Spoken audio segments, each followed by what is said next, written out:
Hello and welcome to a Bergkamp Wonderland, an Arsenal podcast. I'm Gimli, and tonight my guests are, first up, it's ABW's misanthrope, it's Danny the GFP. Do you know what that means, Danny?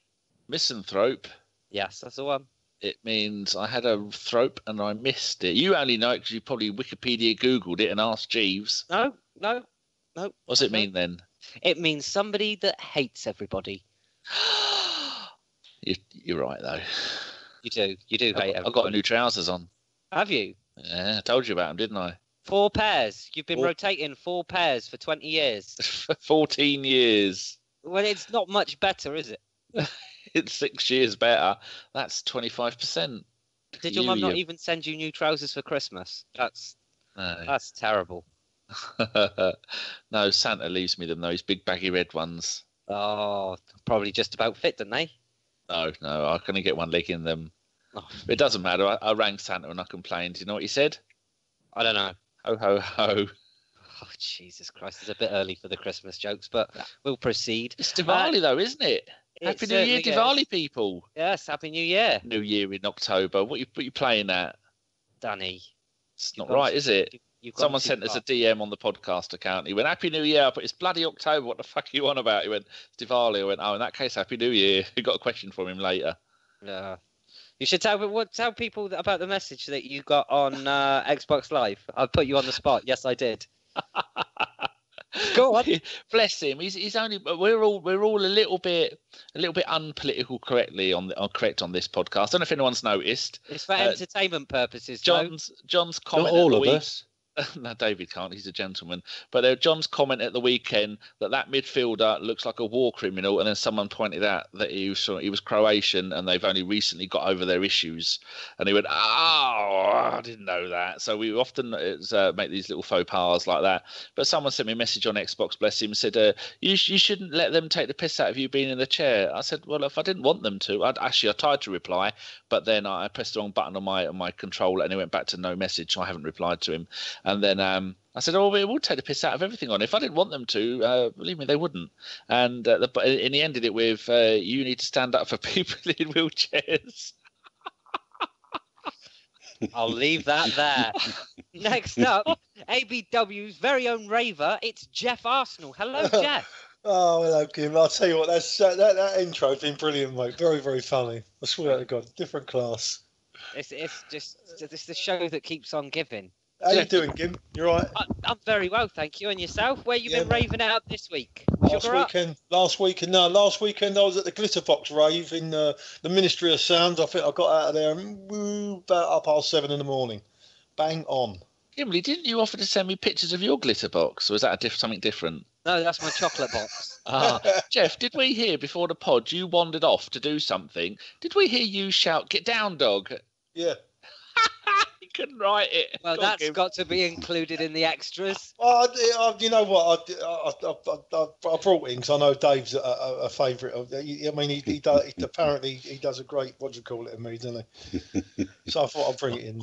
I deny it. No, you're all right, Dave. I like it. It's all good stuff, mate. Good man. Geoff has to go offline. Yes, I think we should do it. Next up, the best type of holic. It's Goonaholic David. Hello. Oh, hello, Gim. Thanks for inviting me on again. Oh, it's lovely to speak with you. Will be this week, won't it? I've just worked out, because everybody who's on here, it's probably me who's got to play the devil's advocate. That's going to be a difficult job tonight. Yeah. I'm going to have to be the miserable, grumpy old git. We've been up. No, last week we weren't really upbeat. It was all doom last week. Actually, sorry, I forgot that Danny was still here. I might be all right as me. As long as it's not Jack Wilshere. Hey? Jack. Right.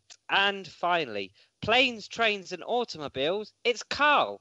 Hello, Karl. How the devil are you today? Oh, I'm top of the morning, if you could say that. It's evening, right?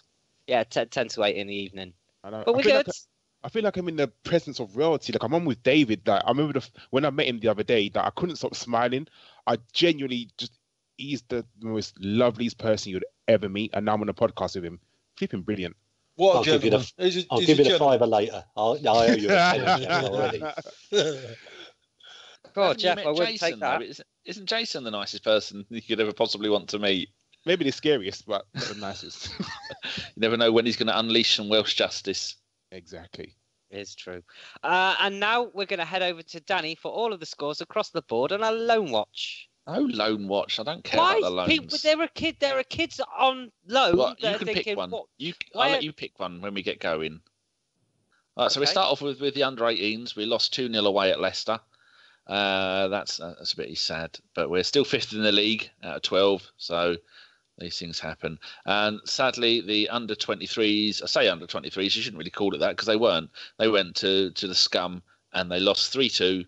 But our goal scorer, remember, is it Tyrese John Jules? What party did we put him in? Was it the Monster Raving Loony party, or was it the DJ party? He's 16 years old and he's playing for the under-23s and he scored. And the other one, our other goal scorer, was a penalty from Charlie Gilmore, who weirdly follows me on Twitter. I don't know why he does that. Well, I think I said something nice about him once, and he's only 18. So we're playing against Spurs' under-23s because we're playing in the League Cup on Tuesday. So most of the under-23s are going to be with the first team. So we're still 3rd in the league, and we're only 3 points behind Liverpool in first place, and Chelsea aren't running away with it, which is a miracle. The ladies haven't played since the 12th of October when they beat Barnet's London Beast 7-0 in the Cup. The next game is going to be away at Everton on this Sunday, 2 p.m. kickoff. If anybody wants to go to that, the next home game isn't until the 5th of November. Remember that. Remember the 5th of November. Injuries. Chambers is out with a non-specific hip injury, been out for 33 days, 2 more weeks to go. Welbeck, groin strain, he's been out for 9 days, 2 more weeks to go. Ospina is out because he has no neck, been out for 5 days, 3 more weeks until that grows back. Mustafi has been out for 15 days, 6 more weeks with a thigh strain. And little Sandy Cazorla, it was his anniversary 4 days ago. He was officially out for a year. He's now been out for 369 days, 2 months until he's back. Bullshit. With an Achilles injury, with no leg injury. And where's the next one? What was I going to say? Oh, yeah, I'll let you pick a lone player, and then I'll give you some information. Would you like Carl Jenkinson, Cohen Bramall, Mark Bowler, Stefan Mavidi, Takuma Asano, Emilio Martinez, Joel Campbell? Don't pick him, he's injured. Lucas Perez or Kalichi? I can't even remember how to say his surname. Thunder Road's going to be furious. Let's go Takuma Asano. Wow. Wise choice, sir. Last season, he scored plenty of goals, playing mainly out wide for Stuttgart, who'd only just been relegated out of the Bundesliga. They got promoted from the second division as champions. And this season in the Bundesliga, he's played 7 games. No, he's been on the bench 7 times, not played a single game. No, he has. Oh, I'm looking at I need to look at the detail, don't I? I was looking at compact. Oh, here we go. This is what I wanted. Played 7 Bundesliga games. He's came on 4 times as a substitute, so that probably means he started 3. Although it doesn't say no goals, no assists. 286 minutes. Well, that means he couldn't have started 3. So I don't know how they've got 7 out of that. There's 2 and 4. That adds up to 6. Anyway, transfer market seem to have lost their marbles. And he's played 1 German Cup game where he played 55 minutes. So... oh, there you go. He's played right wing, left wing, centre forward, support striker, right wing, and he has played. Oh, the first game of the season, he played the full 90 minutes. Then 27, 18, 62, 6, and 65 minutes after having 2 games on the bench. And where are they in the Bundesliga, I hear you ask? Where are they in the Bundesliga? Where are they in the Oh, that's a Bundesliga? fantastic question. I'm just going to have a look at the Bundesliga table. And they are Stuttgart. They are 13th, and I think the bottom 3 go down. So below them is Wolfsburg, who Freddie Lundberg is still assistant manager, and Werder Bremen, Cologne, who are rubbish. Well, there you go, Gimli. And that's all you need to know, isn't it? Or was there anything else you wanted me to do a quick update on? No, Fantasy Football League. I think I've lost the will to live. Have you? Yes. Oh, don't do that. No, who's doing what in the The Fantasy Football. Well, Ellis is top with his 2 goals, 1 cup. Are any of these people got spuds in the team? Oh, I'll tell you, we'll should we out them? You get the pitchfork, I'll get the flaming tiki sticks. Because you do realise if they've got he's a in the team, bag. Surely the rules of the game at the start was you banned the other mob till he You'd played, think so, surely. wouldn't you? Yeah. Well, no Tottenham. Well, Ellis, if you're listening, you disgust me. He's got Mkhitaryan in midfield, Lukaku and Kane up front. Oh, I got Lukaku up front. That's appalling. That's disgusting. Second place with cunning stunts is our very own bearded wonder. He has got, well, that's what I like to see. No, he's got De Gea in goal, or De Gea in goal, and he's got Bailey on the bench. I'm not happy with that. I don't have any Spurs or Man United at all. Third place is Simon Collins. You know what he's like. He's got insider information. He has got Vertonghen at bloody centre-back. Mkhitaryan in midfield. Simon. He's got Lukaku up front. Oh, do you know what he is? He's fucking dead to me. Who else? There's United, we can suffer. We just can't have none of that other one, mate. No. Mr. Holland Frondon, he isn't going to be on for Thanksgiving, Gimli, because apparently Canadian Thanksgiving and American Thanksgiving are two different bloody times. Don't believe it. I thought it was like Easter and Christmas and and fireworks night and all that lot, but apparently the bloody Canadians, I mean, he hasn't even apologised for it. He's got Lukaku up front, and that's it. That's not too bad. He's got a lovely pink stripy kit with his. And, here we go. Diabolical. Let's see if he's got. You're going to have 50 quid for every Tottenham player in my team, mate. I'll tell you that. I think we'll end this there because Mr. Holick has got no Spurs players, nor do I. Are you in our league, Karl? I am, and I've got no Spurs players whatsoever. That's Chris what is I like to bottom, hear. much like his real team. What about Davis? Is he in there? That was me. He doesn't Diabolical. know. No, he said Davis. Oh, Davis. Yeah. I bet he's got a team full of Welsh players, isn't it? He has. I don't think he knows how to use a computer. No, he's not in it. Josh is there. It's Josh's birthday today. Happy birthday, Josh. Hello, Happy birthday, Josh. Happy birthday, Josh. They're going to let him out of his. He lives in a dungeon, much like Careful where you go with this. No, I was thinking that film where Leonardo DiCaprio had a thing on his head, a helmet on his head. The Count of Monte Cristo. Yeah, I think he's Count of Monte Cristo, but they just keep him in a dungeon somewhere. Have you been eating mushrooms today, Danny? I've eaten nothing. We've been through that.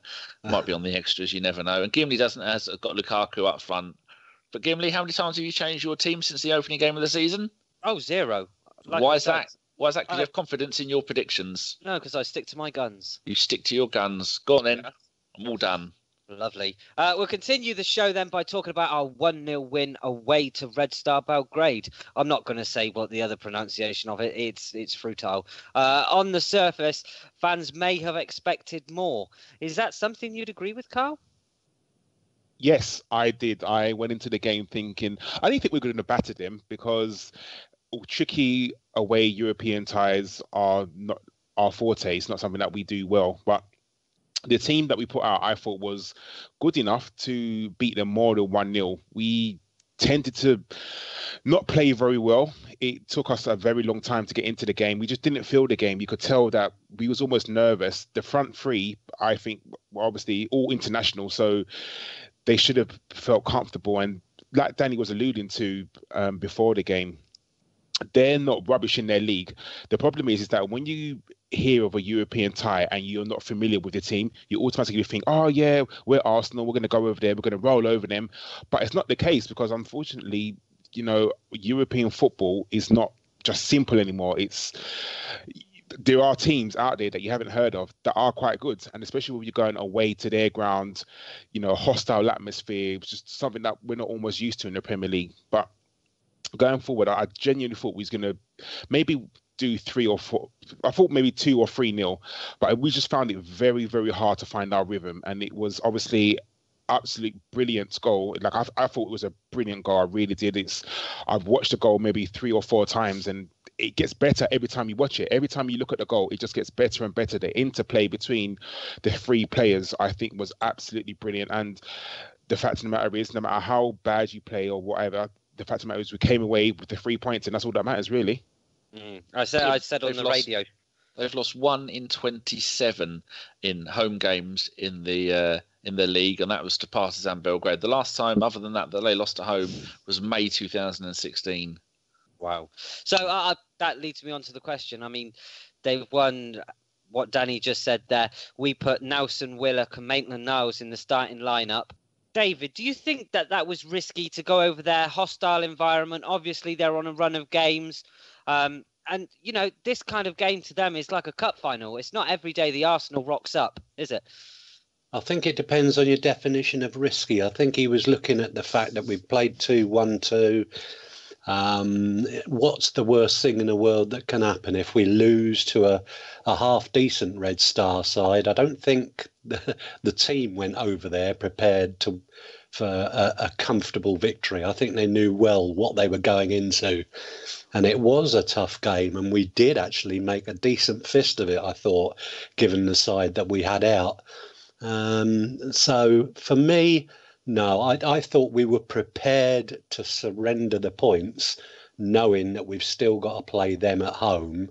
And with 2 more home games to come, we're still looking pretty comfortable. But now that we've got 9 points out of 9, we're sitting very pretty indeed. And I think the risk that we certainly took, we got rewarded for it. Fair play. Well, we'll jump all over Arsene Wenger when he gets something wrong.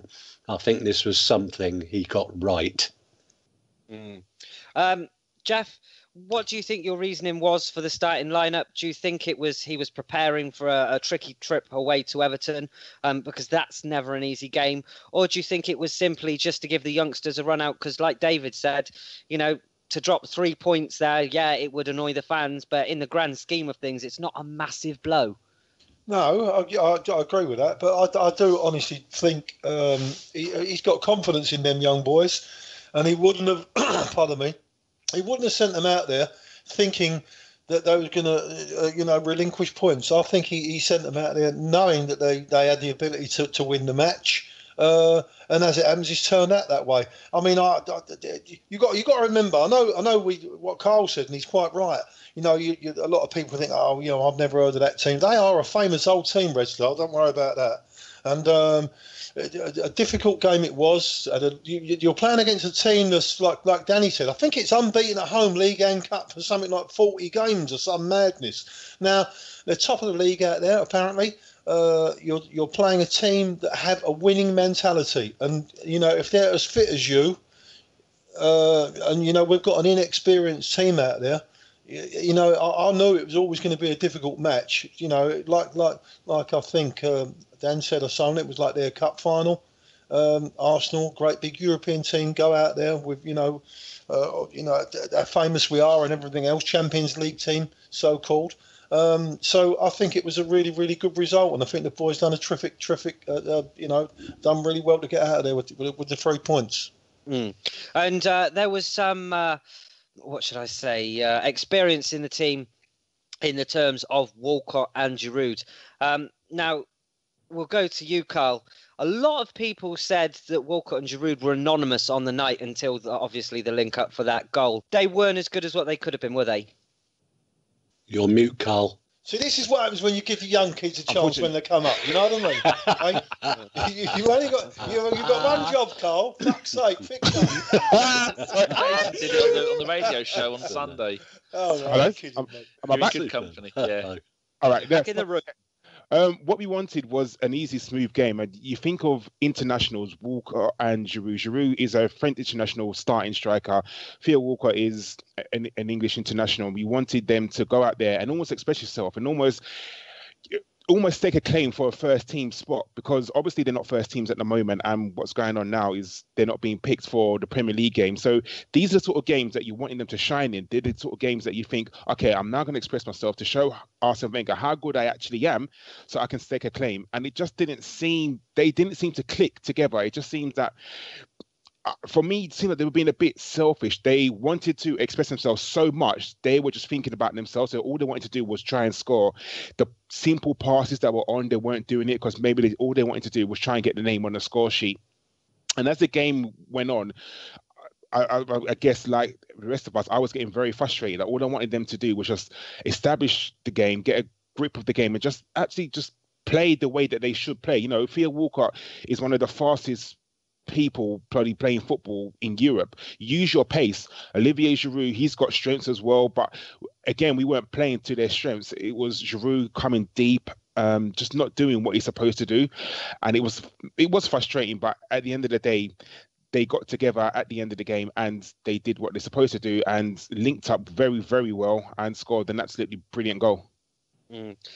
One man that was given the opportunity, and from my point of view, I think he took it, was Jack Wilshere.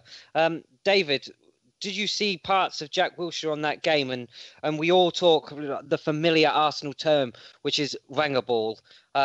Whenever he plays, we see Wenger ball. Is that a coincidence? I think it's a fair comment, and I've been impressed with what we've seen from him so far, and particularly again when he came on yesterday against Everton. But we'll get onto that later. But yeah, I was guilty of saying, I think on one of these shows pre-season, where I thought that Jack would do well to get through a Premier League season with his ankle intact, and for that reason I would have let him go.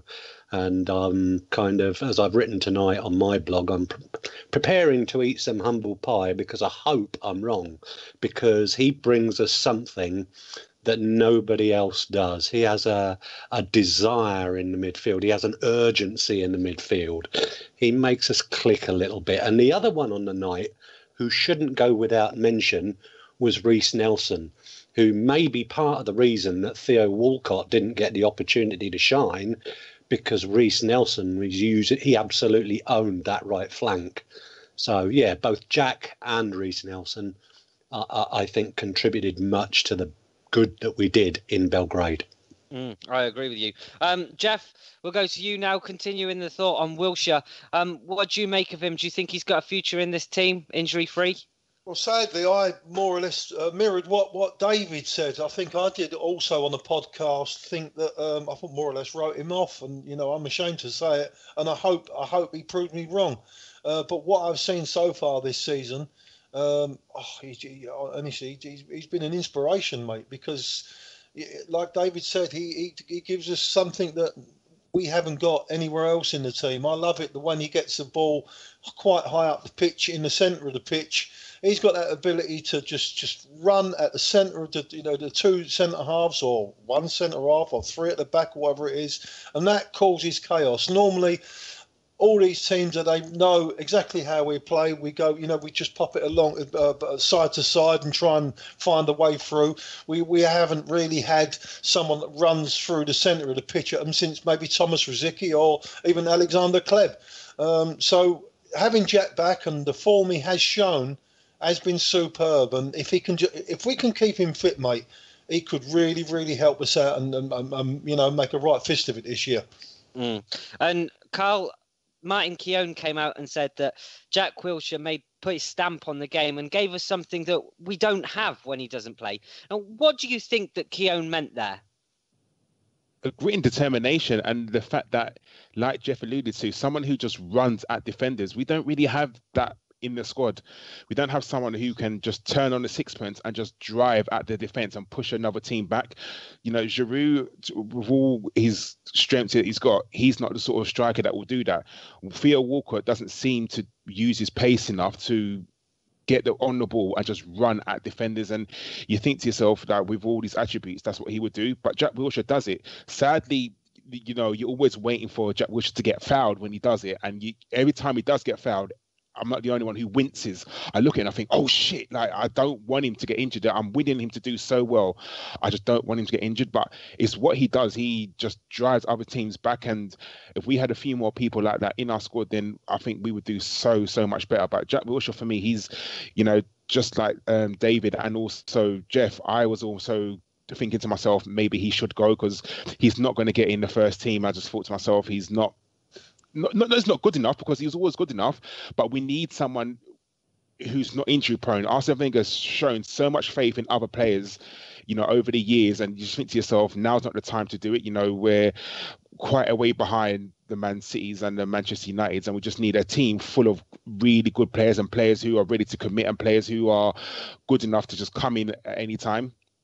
But I'll eat my hat, definitely. I definitely say that Jack Wilshere's done well, and hopefully he can go on the rest of the season and play even better. And he is one of those players, if I can come in, that Troy Deeney couldn't include in saying that he hasn't got any cojones, because one thing he has got, Jack, is that desire, and he loves Arsenal, and he has got cojones, and he'd fight for everything. I should say a shout out to Troy Deeney. Where was your cojones on Saturday? But Danny, it would be an absolute crime to talk about Jack Wilshere and not come to you. We know that he started that move for the Giroud goal by running straight through two players, right down the centre of them. Do you think if you try to coach that out of Jack Wilshere's game to try and take away injuries, you delete Jack Wilshere as a football player? No, he has changed his game. Everybody used to say he holds on to the ball too long. And I remember one of the first games he came back this season. It might have been the first Europa League game, and two people would come right at him. And what he normally would have done, he would have tried to FIFA his way out of that, skip the ball over him, and then carry on running. He didn't. As soon as he saw them coming, he got rid of the ball, and then he ran off into space, and he is doing that a lot more. I think maybe he has learned, I don't know if it's from his time when he was at Bournemouth last season, or whether Wenger's told him or some other player has told him, you need to stop being, maybe he used to be selfish with the ball because he trusts in his own ability so much. But yeah, I think he's changed the way that he plays football a little bit. Like Karl was saying, when he goes down, we all go, oh! And when he went down against Everton, he went down and he was holding his head and he immediately jumped back up again like some kind of whack-a-mole game. And I thought, oh, thanks, Jack. That's another thing you need to stop doing, is when you get hurt, staying down, because players stay down for a rest even if they've only had a knock and they're not really hurt.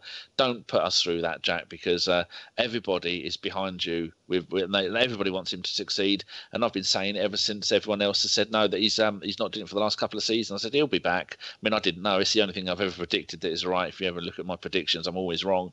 But it's fantastic to see him back, and he is an inspiration to everybody. But I understand why people were being a bit negative about him coming back, because we've had Santi, Diaby, Cazorla, Rosicky, all these players that we've waited and waited and waited, and then now they've gone. And I think he's the first one in a long time that's had a real bad run of injuries, and then has come back and he's made his way back into the first team. He hasn't been in the press doing anything stupid. He hasn't been bitching and whining, going, if I don't get it, I'm going to leave. He hasn't been saying, his contract is up in the summer, I'm thinking of leaving. He's like in the old days. He's gone out there. He's got his head down. He's come on as sub when needed. He started games when needed. He's playing back-to-back games when needed, and he's doing everything right. And I just hope it continues. I don't think anybody has ever said that Jack hasn't got the ability. There's no doubt about it. He's got the ability. He's a quality. It's pound for pound, maybe the best midfielder England have got, so to speak. For the international team. Well, he had all those runs for England, didn't he? Well, he was man of the match. Well, he did. That's right. Exactly. Yeah. So there's no doubt about the ability. It's whether you can keep him fit and healthy and get him on the pitch. And if he can stay fit and healthy, and he's one of them types of players that does need to play regularly, and you can see it. He's coming back in. The more he plays now, you can see his ball play is much better. He's much sharper. So it's just hard. Just pray that we can keep him on the pitch. I think Arsene Wenger's going to manage him almost like the same he manages Aaron Ramsey. So he won't rush him into games, and they'll play him a game and then leave him out. And even though us fans, we may question the decision sometimes and think, why the fuck is he not playing? You got to trust in Arsene. He must know what he's doing. And, he can't play every single game, because what happens is when you play every single game, the player breaks down and then we've got no one to play in midfield. So he's really got to manage Jack really carefully, I think, especially this season, because if this is going to be Jack's quote-unquote breakout season, a season where he does manage to go injury-free. I mean, let's face it, no one here expects Jack Wilshere not to get injured this season. It's inevitable. It's going to happen at least once, so he's going to miss, I don't know, maybe 2 or 3 weeks. But as long as it's only 2 or 3 weeks and not 2 or 3 months, then I guess people can sort of live with that.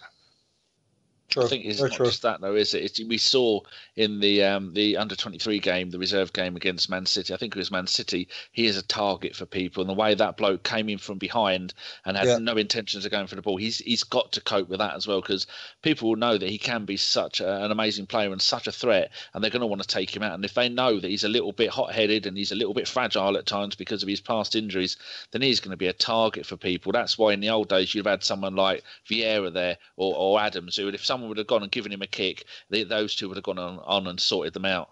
I think though, Danny, with the way the game's moved on with officiating the last couple of years, I think he should get a lot more protection from the referee. We've seen a lot more red cards over the past couple of seasons, and I think that if a player like that is targeted, you would certainly expect the referee to take into account. I think if you go and look at the first half in Belgrade again, you'll see that they were rotationally fouling him and hitting the same ankle every time. And that's what he's going to have to face in most matches that he plays. And because they're taking it in turns and it's all their first challenge or whatever, the referees aren't getting a grip on it. It was his problem the season before last at the Arsenal. You look at that game against Manchester United when he got absolutely battered by about 6 of them. But nobody got into any trouble for it. Watford were doing it too. Not him, just in general. There's a few things left to talk about, but we'll skip over it because we're about half an hour into the show, aren't we, Danny? Yep.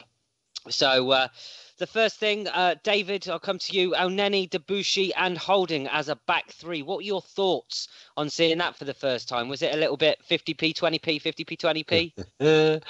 It was a little bit worrying, particularly when they put the graphic up at the start. And it was obviously Serbian TV, but they had Debuchy as right wing back. And I'm thinking, hang on a minute, this guy hasn't played since I don't know when. The last place he needs to play is wing back. And actually, I thought on the night that 3 did very well, although the threat that Red Star possessed wasn't perhaps what they would expect to face in the Premiership.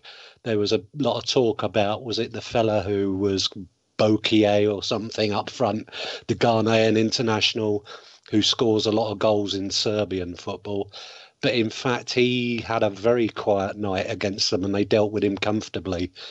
And particularly, I have to say that Debuchy looked very comfortable, didn't make any mistakes on the night, I thought.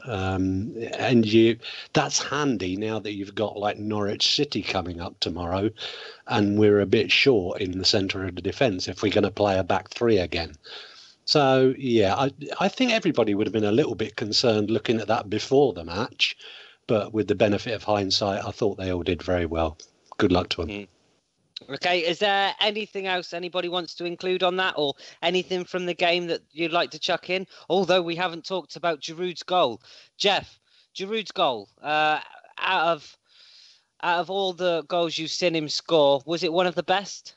Well, listen, you got to look at the highlight reel for Giroud's goals because, mate, once he shows his grandkids one day, they are going to think he's like just some unbelievable player because he has. You look at he scored some unbelievable, beautiful goals. The lad, I'll give him that, especially for a French lamppost, you know. But yeah, I mean, it's a bit of quality. It's definitely a bit of quality. And like I've said, remember I've said it for years about Giroud. He's okay when he's only got one touch. He's just got a knack of, he can steer it in the right direction and stuff like that. And even the 1-2s and the little flicks and tricks, he's very good at that. When he gets the ball down, I think that's when he struggles really, But his technique's brilliant. It's a shame, if he had a bit of pace about him, mate, he'd be worth an absolute fortune. But what a fantastic goal! He done well and got us out of a bit of a hole, didn't he? He did. Karl, and finally, there were some people that said that they thought that he might not have meant it. It was meant, wasn't it? Let's be honest. We all know that he meant it. Definitely. How can people not say that? It was a brilliant goal. I said this at the beginning. I just think, the way he can move his body, it's just absolutely ridiculous. Like Geoff said, for a French lamppost, but someone's meant to be stiff and rigid, he gets his body in some really difficult positions and he's just brilliant. He definitely 100% meant that. And, credit goes to Jack Wilshere and Theo Walcott for that as well, because it wasn't for Jack Wilshere turning and running, it would never happen. It wasn't for Theo Walcott, nodding it down to Giroud, it would never have happened. So credit goes to all of them, but that finish was sublime. It really was absolutely brilliant. It was. And Danny, that goal that we were talking about that Giroud scored, it was Crystal Palace, the scissor kick. Do you remember from the radio show? Yeah. I don't remember. I had a box on my head and I was really stoned. Oh, no, that was you. The Scorpion. Yes. No, not the Scorpion. He scored. Yeah, that was Palace. Yeah, I know that was Palace. That was New Year's Day, wasn't it? But he scored a scissor kick against them, a bottom left-hand corner against Palace again. So that was the goal I was talking about on the radio show for those that listened. And you were fantastic on it. Did you enjoy being a guest? I enjoyed being a guest. Are you going to come back? I will come back at some point, but I enjoy hosting more. Do you? Yeah, I don't. I prefer to be a guest on everything. I mean, everything I'm on being a guest. That's because when you guessed, Yeah. you don't have to do any work. I was That's sat it. there, and to be honest with you, I'd had quite a few beers, and I was quite stoned. I'm not going to lie. I don't know if you could see it in my eyes. Or When you say whether stoned, do you mean Kate had been chucking stones at you? Yes, that's the one. Yes, Oh, good. Geoff, you would have loved it. I turned up with a box of Coke on my head. Blinder. Yeah. Yeah, The genuinely. governor. Yeah. You put the governor on the top. The only governor. There is The only only one governor. governor. More like Yeah, governor, blinder. like a gubby. Right. Our next game was yesterday's 5-2 win at Everton. So, Geoff, we'll go to you for your thoughts. I just think it was a fantastic performance. Apart from the couple of sloppy goals that we give away, which obviously we'll get into. I think we started really well, popping the ball about. We saw some lovely football from Arsenal, and just prove again that I still think we're one of the most attractive football teams in the world. I mean that. Once we're on the song and we're playing them 1-2 touches and stuff like that. That the smooth passages of play, and you just cut through defences and through midfields when they're all on song, and it just looks lovely. And I just love the way we play. Once they're like that, but it is difficult sometimes, especially when Everton came back at us. And fantastic goal by Rooney. It mirrored the goal that he scored. How many years? 15 years ago was it? I think I was there that night. The night they beat us 2-1. And fantastic goal by him, but it was against the run of play. And honestly, all the way through that match, I knew that we was going to win it. I thought there's plenty of goals in this game, and there was only one team really going to win it. We was quality. Like I said, apart from the two mad moments when we give the two sloppy goals away, and I was devastated by that. Honestly, I was really disappointed because we should have, we should, especially the second one. The second is just absolutely ludicrous. And I'll tell you what, if you do that against a better team, a team that's a little bit more organised and a little bit more confidence, but you struggle to get back. You can't keep giving two goals away against proper football teams. And we was lucky enough that we had a good attacking players on the pitch. Lacazette, I see him. He's coming into his own now. He's slowly getting into the Premier League, and he can work it out. His hold-up play is brilliant. You can see he's got lovely silky skills and his touches, and his confidence will grow as the week go on, hopefully. And you can just tell the finishes that he has completed for Arsenal. He is going to score bags and bags of goals because that was a quality finish from the lad. And like I said, I was really happy with the game, and if we can just keep building that a little bit of confidence, because see, the problem is you can't help it. The players read the newspapers and they read some parts of social. They don't read everything, of course, but they can feel the vibe, what's going on, and don't think that they don't check how they are perceived on social media and by the fans. They do. They all, they've all got egos, mate. That's why they're footballers. So they all have a little look and see how it goes. And once they see that battering every single week if they fuck it up or have a bad result. I mean, like Danny said, I think it's 7 wins out of 8 or something like that. Now, any professional football team at the top level, that is a good record, mate. There's no doubt about it. I know the teams haven't been the best, but you can only play who's in front of you. And I was really impressed with all the negative stuff that we had from the Watford game. Coming into this game again, all that negative stuff from all on social media, I think they dealt with it really well, and I was proud of the boys. I really was. And on the last week's podcast, Raj actually said, "Oh, we all know what it's going to be. Rooney's going to step up, score a hat trick against us." And I've got to say, when we went 1-0 down and Rooney was the scorer, I thought, "Oh my God, it's really going to come back and bite us in the arse now." I scrolled through Twitter just before half-time, and there were suggestions from a few that it seemed like the body language of the players were off. David, did you get any idea of that? Did I get any sense? No, I didn't. I actually thought throughout. Now, I have to qualify this. I didn't see the first half because I was on a golf course with the grandkids. So I've only seen the first half from what was on Match of the Day. And I'm well aware that probably cuts out an awful lot of what I should be talking about now. But from what I saw, we had complete and utter control of the contest, but for one cock-up, basically. And we often have days where we don't turn our attacking superiority, ownership of the football into something more solid, or we'll come in at 1-0 up when we should be 3-0 up. Yesterday, 1 down until Nacho comes up with the equaliser. We come in 1-1 at half-time when, by all accounts, we should have been 4-1 up or something.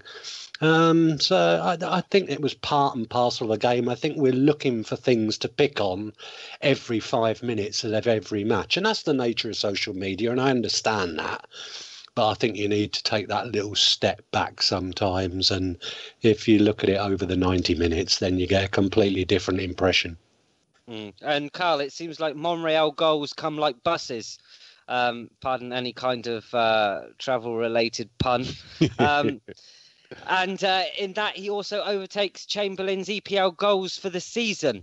What do you think it is about Monreal where he's changed his game that he's actually starting to score goals in this team? Do you think anything's different about his game? Maybe he's not so wide. Where he's playing in a back three, he's sort of sticking more to the centre rather than being the provider. He's now being the person who's able to be in the position to finish it off, which is all good for us because he's doing very, very well. His game is definitely changed. And I think him playing that centre-back is going to put a few more years back in him just because he doesn't have to run up and down the wing so often. So the mileage in the legs is obviously going to be a bit less, which, is all going to help us. But he does pop up with these goals every so often. It's really weird, but good at the same time. And I'm just happy that he was there at the time that we needed him to finish it off. And the man of the hour, Danny, was Mesut Ozil. He was superb on the day, wasn't he? Absolutely unplayable. It was, and it's lovely to see. Although he didn't get man of the match, he only got an 8.6 Opta. No, he did. He got man of the match. On Sky, yeah, but on Opta they give him Sanchez a 9.3. Well, they must have been fucking blind. Well, I think it's a toss-up between those two, which one got it, but there was a lot made of the fact that it's the first time that the Triforce of Doom for other teams of Lacazette, Sanchez and Ozil played together. And we often talk about the level that some players are on. We would say the likes of Vieira, Bergkamp, Henry, possibly Ian Wright. There's probably a load more I'm forgetting. Those lot are on a different tier of level to most other players. Now, Sanchez and Ozil are at that very, very top tier, and I think they can bring Lacazette up to that kind of level with them, and I think they did that during the game there. Also, Ramsey had a magnificent game. He got an Opta rating of 8.6. He got a goal and he got an assist. But Ozil, it just shows that why people get so annoyed with him. It was like watching a kitten go outside and have a poo for the very first time rather than pissing in the sitting room again. You go, oh, well done. See, I knew you were capable of doing it. Oh, you're such a little darling. Why? And then the next week he goes and has a poo in the corner. You think, well, you were magnificent the last time and now you've messed it up again. That's why people get so frustrated, because this is what Ozil can do. I coined the phrase, 2 phrases this season that I'm going to trademark: the double 10 position, which is Ozil and Sanchez, and I'm also coined the phrase De Bruyne'd it, because Ozil should be De Bruyneing it every week in the Premier League. He could even be a better player than De Bruyne. Maybe not score as many goals, but he has definitely got the eye of someone who can set something up. And we all used to say about Henry that he is so good that he was a yard ahead of everyone else in pace and in the way that he thought and read the game. And Ozil has that ability, and we see him doing it for Germany. And hopefully this will be... I mean, Everton were no mugs. I mean, they're a team in crisis, as we found out today. And they've sacked the manager, which we all knew was coming. But you've still got to be able to do it. It doesn't matter what the competition is or who you're playing against or the players you're playing against. You've still got to have that ability, and he has that ability, and he was fantastic. And I don't ever remember him being interviewed before, and I heard him speak on Match of the Day, and he sounds like a 60-year-old man. He sounds old and wise and spoke slowly, and he was very methodical in how he was talking about the game. Meanwhile, Per was standing next to him like a happy child. It was wonderful to see. I don't often remember hearing Ozil being interviewed, but magnificent. Imagine if he did that week in, week out for the whole of the 4 years that he'd have been at 4 seasons he'd have been at Arsenal. We could have been champions. We could have done everything with it. I don't know why he doesn't do it. Speaking as a 60-year-old, I'm rather impressed with the association with Mesut Ozil. Thank you. I think Wish he'd I be could more play like impressed. I think he'd be more impressed being put in the same class as your good self. I see a stat the other day. Mesut Ozil stats for Germany and for Arsenal, and it really surprised me that his performances for Arsenal are better statistically than they are for Germany. For whom he's always the German international player of the year as well. Yeah. Maybe it's because he's been so successful, or perceived to be so successful, because they've got better players around him, really. Yeah. For pound, That haven't has they? to be it. Yeah. Anyway, breaking news, without wishing to change subject completely, merely to take us back a little bit. In the last few minutes, Olivier Giroud has won the Puskas Award for his scorpion kick Well against deserved. Crystal Palace. Bravo! Brilliant. The old French lamppost. I'll be tweeting that out in a bit. Don't worry about that. I'll be killing all them people. Don't worry about that. So the trophies are stacking up. We've got the Charity Shield, the FA Cup. We've got Goal of the Year. We've got the Emirates Trophy. We've got some nonsense trophy from Australia. Oh, that's magnificent. It's almost an embarrassment of riches. The second half of the Everton game to cover. Yeah, and also you've got Rami Shaban has won the ABW award for the best pro celebrity guest 2 years in a row. No doubt they're in the trophy cabinet at the Arsenal. Yeah, well, it's better than the highest attendance, isn't it? Highest league attendance. Along with a trophy that they stole from Pinebury Corner. It's getting so popular, that one, that we'll be hiring the Dorchester soon, apparently, Dan, won't we? Well, yes, and you're paying, Geoff. Stale sandwiches all round. Oh, no. I find that harsh as one who has been the beneficiary of Jeffrey's entertainment and goodwill. I won't have a word said against the man. we retract that statement. Cheese and pickle sandwich, I know. Thank you, David. God bless you. Lovely. The second half, then. Mesut Ozil heads home. What a superb team goal that was, Geoff. Yeah, it's what I'm talking about. When we're on song, mate, we're just a beautiful football team to watch. And I was having a Twitter war again last week with someone. Arsenal don't even fucking play any good anymore. I don't even like watching them. They're boring. I want to turn it off. Well, mate, turn it off. Because what I see, let's talk about this philosophy. Wenger refuses to give up on trying to entertain the free flowing football. He wants it nice and just uplifting football where you can you get entertained by a football team. And all right, on some occasions I know that you play against better teams and you have got to prepare to defence a little bit better, and I think he has made mistakes in the past where he hasn't done that, but he won't give up on the philosophy of playing the correct way, playing the proper way to play football, and that's attack, try and score more goals than your opposition and do it really well. And that's what happened at the weekend. And some of the goals was brilliant, mate. And that particular goal was fantastic. And you know what? The way he stuck it away, Ozil, was unbelievable, mate. Was it like it was a top centre forward? Yeah, no, he was superb. And Geoff, I want to stick with you because it's something that you might only know. Of course, I think we're all resigned to the fact that Alexis is going to be off in the summer. And Ozil is running down his contract as well. Geoff, we heard things from Ozil's inner circle about how he's upset that he's being linked with moves away and that he likes Arsenal, he likes London. He firmly believes he's going to sign a new contract. Where do you stand on Mesut Ozil? I'm sure you want him to stay, but have you heard anything in regards of that he's happy, he wants to sign? Because I've heard a lot. I heard a lot, but I've seen a lot on Twitter that many think it's the club that are holding out on offering him a deal because they want him to leave. No, definitely not. They want to keep him at the club. They definitely want to keep him at the club. But like I said, I've said it before. I think the way football's going now, you'll see these top players, especially when they're coming into their twilight of their career, where maybe they've only got one contract left. I think they're going to go for it and see their contracts out and just like try and get that big bumper payday. of a transfer fee written into their contract, so it comes as a salary instead of a great big transfer fee to a football club.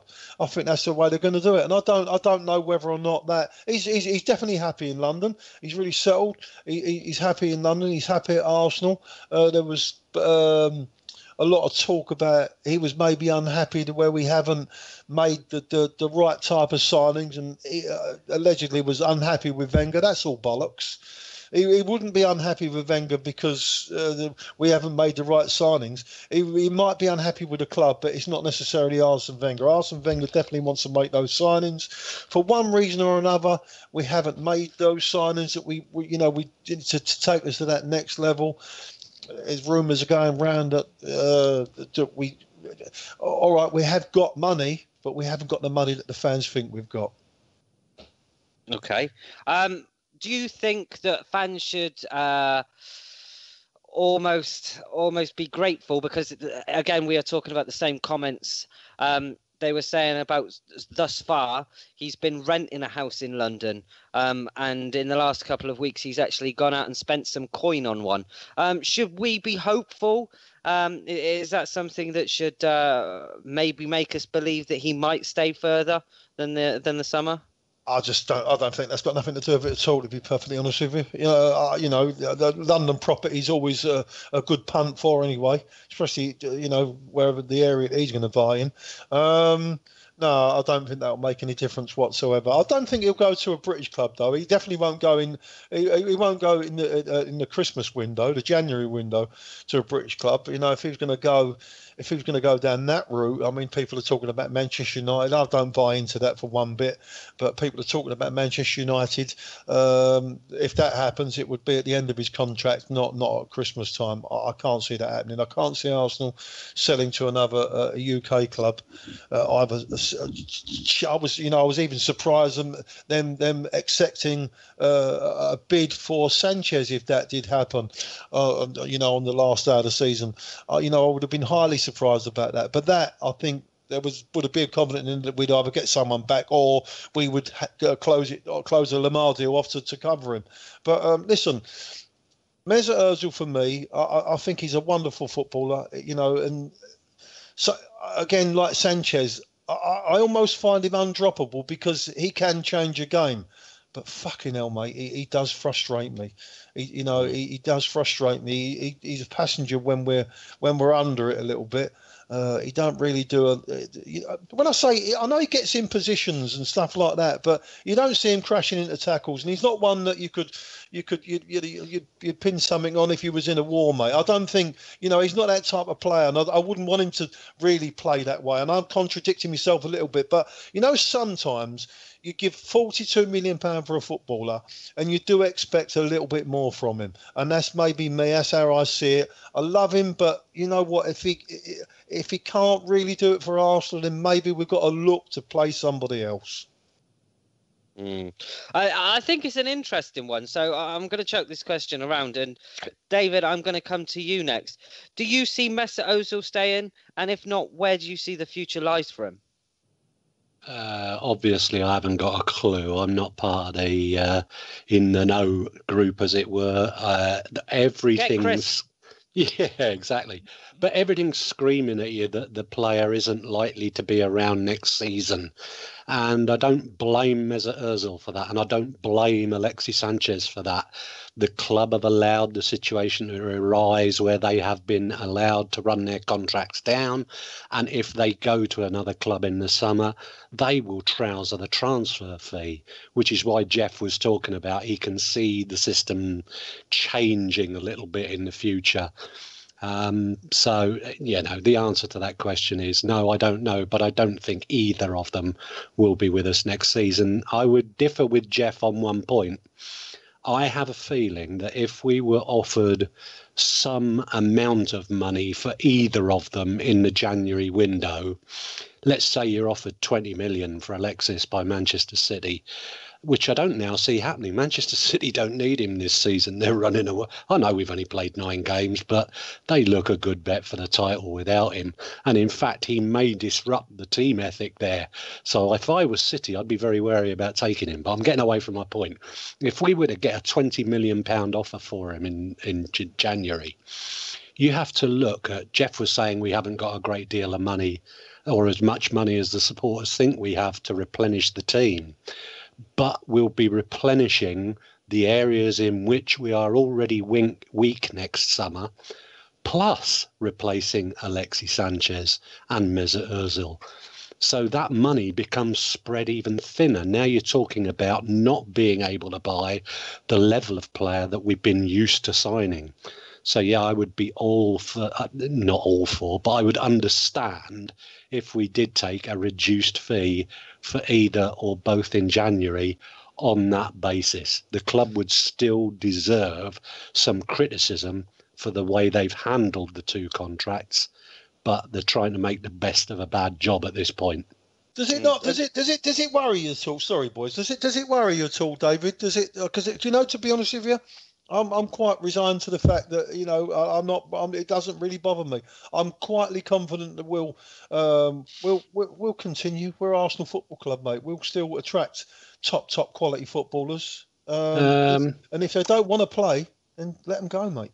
I think if you're talking top quality, then I think I can see us still acquiring top quality in the way that Ozil and Sanchez are going, Geoff. I think you're right. I think that the times are changing.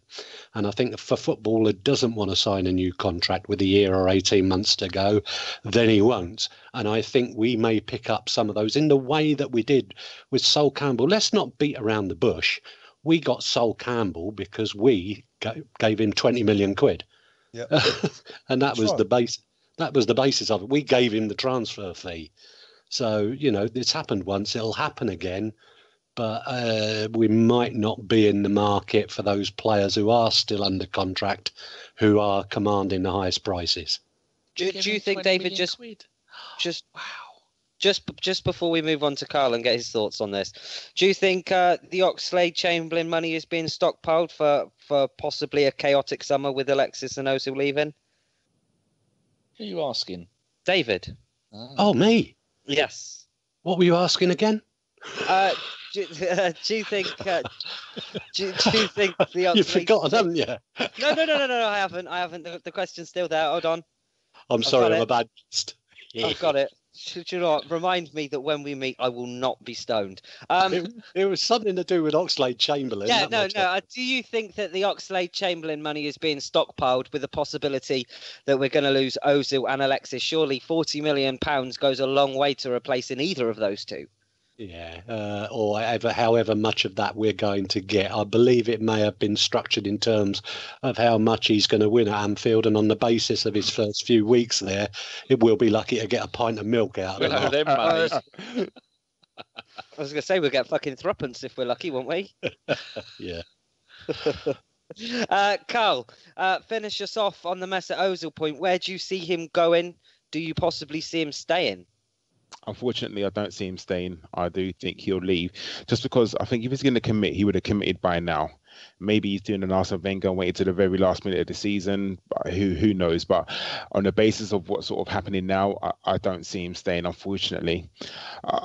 I would like him to go abroad, because it's like seeing an ex-girlfriend week after week. You don't really want to see them, do you? Now, if he was in the Premier League playing for a different team, and let's face it, he's going to go to one of our direct rivals, because he's not going to go to any team that's not in the quote-unquote top 4. So I don't want to see him playing for Man United or Man City or whoever. I just don't want to see him playing for any one of those. I'd rather see him going abroad. But I think what sort of springs to mind is that in the summer, to the best of my knowledge, not one team was linked with him. No, Alexis was linked with PSG, was linked with Bayern Munich, he was linked with Man City, all these teams, and Ozil wasn't linked with not one team, or at least it wasn't released that he was linked to any team. And that's either his agent keeping things very, very quiet, or just a teams are just not interested in him. It speaks wonders. But unfortunately, on his day, Mesut Ozil can be absolutely brilliant. But on his day, he can be not so good. But what we need to see is more games like what he played at Everton. We want to see that on a regular basis. We want to see that consistently. We don't want to see one game for Everton and then not see it again for another 3 or 4 weeks and then him pulling out again. We want to see it all the time. So hopefully, I mean, I'm hopeful. I would like Mesut Ozil to stay because I want all the best players to stay. But at the same time, if he doesn't want to stay, then there's no point in keeping him. Just like with Alexis, if he doesn't want to stay, then let him go. Send him as good as he is. And you know, unfortunately, he's one of our best players, but he wants to go. And if that's the case, then just let him go. And as long as we replace him, you're not going to get a like for like with him because he's that good. And there's not many players out there that are like for Alexis. But you need to replace him with what Arsene Wenger calls top quality. Do you think, Karl? Do you think that Mesut Ozil is a risk if you buy him? I mean, let's be honest. If he goes to Man United or somewhere like that, you're going to be paying in the best part of 350 grand. And as Geoff said, if he plays how he plays against Everton, he's probably worth that all day. But if he plays like we know he can play, like he's a passenger, surely that's a gamble, isn't it? Of course, and sometimes in football you've got to take that risk. And I'm going to say something controversial here, and I'm not saying he's not, but I think if he's coached well, then he will play like that. Like, I'm not saying that Arsene Wenger doesn't coach him well, but if you've got a manager, you know, like Mourinho, as much as I'm going to drop it first time, of a cunt that he is, and he is, let's face it. Sorry, David, I'm really sorry I shouldn't have said that. As much as he is. said the C word. You were the first person to drop the C-bomb this week. I've been good. I know, but I'm talking about Mourinho, and you can't not talk about him and not say that word, can you? You're impressing on your kind of debut thingy, but it's not. You've been on a few times, but you're still trying to impress. But you're doing well. And as Mourinho is, you know, he's a good man management. He will get the best out of Mesut Ozil if he goes there. Again, I pray that he doesn't, but he will tell Mesut Ozil where to go, where to stand, what to do. And again, I'm not saying Arsene Wenger doesn't do this, but Mourinho will definitely be a stickler for what he wants Mesut Ozil to do, and Mesut Ozil will have to do it, or he'll find himself not in the squad if he goes to Manchester United. If he goes, I can't ever see him going to Man City because I just don't think they need him. I can't. I don't. You know what? Funny you say that, Karl. I tend to agree with a part of it. I'm not sure that he is a Mourinho player in the Premier League. All right, in Madrid, he played him in Madrid. But you know what? The way Mourinho has his players in the Premier League, every single one of them have got to work forward, work backwards. And I'm not sure that. I mean, it took a long time. He's had to more or less retrain Juan Mata because he wasn't impressed with. He sold him from Chelsea because he wasn't tracking back and doing his job correctly. And when he first went to Manchester United, he wasn't playing him. But yeah, he obviously sat him down and worked him. Said you've got to work backwards, mate. Otherwise, you're not going to play. Now, I'm not sure. I think, and if you ask Mesut to do that, it does spoil part of his game. Obviously, because he's burning up his energy, going backwards rather than forwards. But I'm not sure.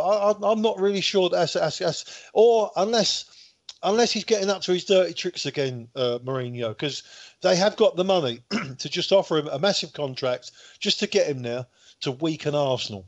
And Arsenal are, at the moment, whether you like it or not, a direct rival to Man United. We've finished above them for the last 3 or 4 seasons, I can't remember. And, of course, they're in the Champions League this year by default, I'd call it. But, that we are a direct rival. They need to get in the top 4, and the same as what we do. Thing is, though, Geoff, do you think to accommodate a player like Mesut Ozil, you've got to have a seriously good defence? Because, like you said, he's not going to track back. He's not that player. He's never been trained like that. And why should you try and train that into him when he's so good in the final third? However, I will point to their game against Huddersfield at the weekend, and the future of their defence is Lindelof. So Mesut Ozil to Man United might not be the best move ever. Danny, you've got a lot of Mesut Ozil stats, haven't you? So let's have some. Well, everybody has this this fallacy that does that mean wink? No, that's an erect penis. Yes, what's the word I'm looking for? No, you are absolutely right. It's all a matter of spelling and pronunciation, young man. Well, I'm So fucking, aren't I? how could you go about that then, David, if we're not talking about erect penises? Ah, well, if we're not talking about that, I think what Danny's just about to point out, and I'd be very disappointed if he didn't, Yeah. is that I watch Mesut Ozil every week, and anybody who thinks he doesn't track back doesn't watch him. If your point is that he doesn't actually make tackles at the end of it, I accept the point. But he is doing his fair share of getting back, filling in space, blocking passing lines. He goes through. I think Danny's probably going to point out he covers more ground in most matches than most other players in the top flight. And I don't know that for certain. But I know I watch him every week, and I know I watch him galloping back like a loon most weeks. Yeah, that's part of what I was going to point out, because the point I was going to make with before the stats was the fact that you don't have to put tackles in to disrupt the play from the other team. You get in the way of a pass, you track back, and you're a pain in the arse. You're just there. You don't have to go sliding in and get the ball. The fact that you're there and you're ruining their lines of attack, that can be enough. And I made a joke last week on the pod. I said Mesut Ozil has covered more ground than any other. I think it was Arsenal player or Premier League player that weekend. And I said, yeah, you could let a greyhound loose on the pitch and he'd cover more position, but it doesn't make any difference to it. But yeah, he's played. Oh bloody hell! As soon as I do that, a message pops up, and now I can't see my stuff. Right? Do you want to know what it is? Is Geoff asking you to get Xhaka stats, because Geoff wants to do a bit on Xhaka coming up. So there's an exclusive, ladies and gentlemen. It is coming. So after you've finished, we'll go back to Geoff, who wants to say his bit about Xhaka, who by then you'll have your stats on Xhaka. So this is going to flow, but you already know the itinerary, people. Just jump on board and we'll rock on. Oddly, everyone thinks Mesut Ozil, Real Madrid, he's an absolute star, an absolute legend. Well, he's now played exactly the same number of games for Arsenal, going by French Wikipedia, as he did for Real Madrid, 189 games for each. For Real Madrid, 39 goals. For us, 38 goals. For Real Madrid, 95 assists. For us, 69 assists. Now, you look at the calibre of player that he was surrounded with at Real Madrid as they were winning Champions League. Whoa, we're going to back that up. What the fuck was that? Mayo Madrid. Did you say Mayo Madrid? Real. No, you did not. Don't you I have a tooth missing. Pie. Well, I'm reading it. I don't know why I'd say Mayo Madrid. Why did you even say that, though? Say what? You said Mayo Madrid. That's my speech impediment. I didn't say that. I'm reading it. Carl's the impartial person here, because David and Geoff probably like you a little bit. Remember, I do the booking, Carl. Carl dyslexic Dan we've got on the firm as well now. Shut up and let me get on with it. DD. So, yeah, when you've got the calibre of players that you had at Real Madrid compared to some of the shit he's had to play with in the 4 seasons and a bit he's been with us, that's quite an extraordinary thing. And although a lot of the time at Real Madrid he did play at wide left, and now he's playing here. But also looking at the Sanchez one, for Barcelona he played 141 games. For us he's played 137. For them he scored 47. For us he scored 66 in 4 less games. So he's got 19 more goals, and that's my monster coming back up. And for Barcelona, he had 31 assists. For us, he's got 36. So both of these players get a lot of grief from people saying, they're not the player. They don't do enough stuff. They're rubbish. They're not rubbish. And like David was saying, you don't have to put tackles in to be part of the team. And what information did you want on Mr. Xhaka, Geoff? No, just in general, because I think obviously if we're going to the conversation about Xhaka now, continuously for the last 2 or 3 weeks, I've been seeing stuff on Twitter. It turns out that Xhaka is the new malcontent's boo boy, for the time being. It's the amount of players that we've lambasted over the course of the time where just, they have a couple of dodgy little touches or dodgy little games, or just because they want to vent their anger because we've got beat, or maybe the missus ain't sorted them out last night or whatever. They go on and they murder players, and I'll see it again this weekend. He's all right, and I on Twitter I called him a kid. Listen, I'm an old geezer, right? He's a kid to me. I've got children older than Granit Xhaka. I know he's 25 years old. I understand it, but with regards to playing in the Premier League, he's still learning. He's learning on the job. We've got a player in there that is learning on the job, and I think he is slowly improving. I've seen improvement from him. I didn't really fancy him when he first came. I thought, I've seen a bit. He's not really quick enough across the grass. All right. He spreads a few passes about, but that's really not our game, all those long passes and stuff like that. And he had a decent shot. So I was a little bit, the jury was out. And after his first 3 or 4 games, I thought, all right, he's tidy, he gets about and all that. But he's not really pulling up trees at the moment. But over the course of the last season and obviously the start of this season, I've seen improvement from him. He's getting to grips with the Premier League now. And of course, yes, he did get caught in possession, which was a foul. Whatever way you want to look at it, the guy did clatter him, but he was holding on to the ball in the middle of the park a little bit too long from where he plays. And the thing is, that position to try and learn it on the job, the Premier League, in that particular, that's the centre of the pitch, right? And that's where everything starts from, really. And if you get the midfield right, you could generally win the game, as long as you don't fuck it up at the back, which we have done. But I don't see why people just get off his back and let him play the kid, because hopefully he can play his way into being a top player for Arsenal, mate. I remember when Matic, who they're all screaming about for Man United, and had that couple of great seasons at Chelsea. Mourinho, he was another one. He played him a couple of games, didn't fancy him, shipped him out. He said, no, you're not good enough. And he had to buy him back for 3 times the money or whatever he paid for him. All right? They need to improve. They need to say, you can't just come into the Premier League and just hit the ground running all the time. Give him a chance. Let's get off these players' backs all the time if they have a little bit of a wobble, That's my rant of the day. And his stats, Dan, have a look at his stats. As I reckon he gets about the pitch a lot. I know he's not that quick, but he don't stop running, that boy. Well, the only stats I can find him at such short notice is for Borussia Mönchengladbach, he played 140 games and he scored 9 goals and had 6 assists in 4 seasons. And for us, in the same length of time, he's played 55 games, got 4 goals and got 2 assists. So when you double that up to make it into 4 seasons, he's actually doing better with us than he has been for the player that we bought from Borussia. So like I said, there's always one, wasn't there? There was Aboué and Bentner. Aboué, they got so bad on him, he came on and then came off again. And there's no, Danny, that's not because of that day when Aboué got substituted as a substitute, he was awful. You can't. I was only there to see Aboué. He was fucking awful, and Yeah, but you shouldn't have got the stick that he got, mate. I was there that game. It was just tragic, mate. A terrible thing to do to a footballer. Yeah, it was bad, mate. You know what I mean? But they should. That's just the problem with Arsenal's crowd. Sometimes I think to myself, fucking hell, grow up. Give the lad a chance. And why I brought you onto those stats, Dan. I heard that. He's covered more ground than any other Premier League in the Premier League so far this season. Yeah, I'm just looking to see if I can find anything else about him. Sometimes trying to find those kind of detailed statistics, you've got to be logged into a website, but they don't let us anywhere near it, like Squawk or whatever. Oh, here's just some Squawker details on him.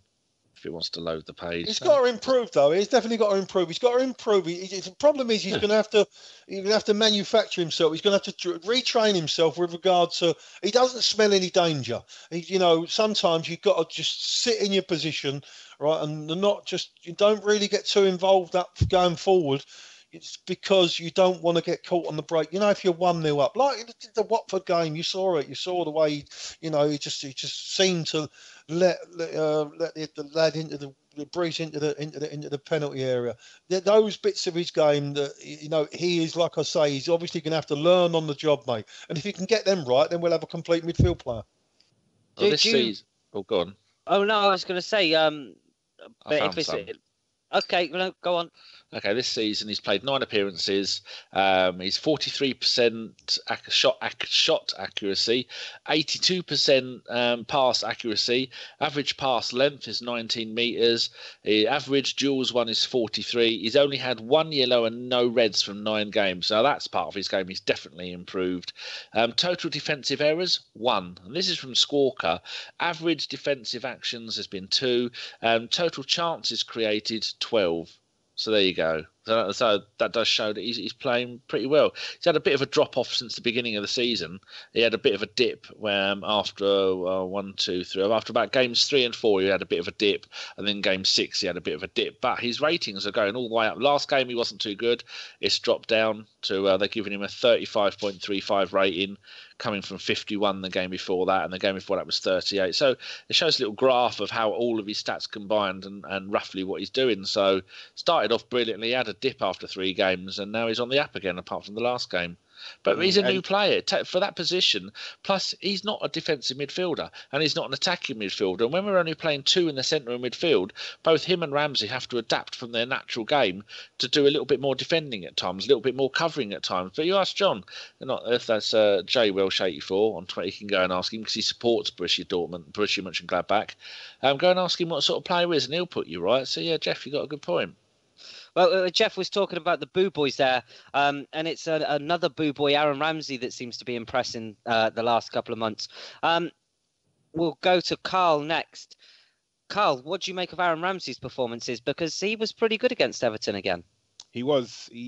Aaron Ramsey seems to be very hit and miss. I don't know why. He has games where he's absolutely brilliant, and then he has games where he's not so good for some unknown reason. But against Everton, he was really good because he was running about everywhere. He was defending, he was attacking, he got an assist, he got a goal. There was only one chance that he missed from that 12 yards out where he should have scored. He really, really should have scored, but he was just leaning back and obviously he went over the bar. But Aaron Ramsey is always going to divide opinion because unfortunately when you have an agenda against some players, no matter what they do, they could score a hat-trick in the final of a cup and they're never ever gonna change your mind. Aaron Ramsey, for me, he's a player that he could play better, and sometimes you want him to, but at the same time he needs to be managed. He's got very weak hamstrings, and what we don't want him is to go pop. So there are times when he's gonna play loads and loads of games, and there's times where he has to sit out. He has to be managed well by Arsene Wenger, but for the Everton game, I think he played very, very well, and you can't really fault him. You want your midfielder to score goals? He did. You want your midfielder to assist? He did. What more could you possibly want from him? No, that's very true. But sticking with Ramsey, someone came to me this week and said that they'd been watching Alexis Sanchez and that he didn't like to pass to Aaron Ramsey. Racist. Jack Wilshere. No. We're like that with Jason, though. We won't give him anything, will we? No, that is true. But Jack Wilshere comes on and they linked up well together. David, looking into that, do you think Alexis Sanchez and Ramsey have a problem with each other? Because there's definitely something there because he's not passing to him at all. I'm not aware of a specific problem there. You do hear that Alexis has little differences of opinion from time to time with just about everybody in the squad, and it kind of I can understand he's very hyper. He's absolutely 100% in your face all the time, and you can see his reaction sometimes. There's a bit of everybody remembers the second half of Thierry Henry's time at Arsenal, when if you didn't do what he was expecting you to do, you would get that withered stare. And there's a bit of the Alexis in that now. So no, I don't think specifically Ramsey irks him, but I think he has a bit of an issue sometimes with just about all of them, is what I'm told. Is there anyone that has seen what I just said there? No, I don't think so. I think it's fake news, mate. To be honest with you, I think he goes out there. I think he goes out there and he'll just do his best for the team. Sanchez, I do still worry about how many times he gives the ball away. It's madness, mate. But again, he's another one that he can change your game, so he's undroppable. But we can replace him. It doesn't bother me. Everyone's replaceable, Geoff. We've lost some of the best players in our history over the last 10, 15 years, and we've replaced them. Well, granted, we might not have won a lot, but let's be positive. Same as the ABW podcast, isn't it? Really, because we lost Gav and we got we replaced Justice. No, hang on, I'm not having it, right? Kim, listen to me, will you? All right, Aaron Ramsey anymore, and if that Alexis wants to not talk to him, I'm gonna twat him off. All right. What about Cazorla? What about him? Oh dear. Sorry, And Jace. Jace, just before you go, because I know you're a busy man. What are your thoughts on Francis Coquelin? Don't talk to me about him, Boyle. You're gonna get my goat right rumbled. Himself a footballer.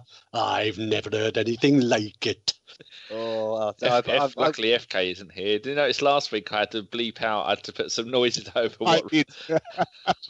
Oh dear. Could anyone guess what the real word was? I can't remember what I did now. I think it might have been cock.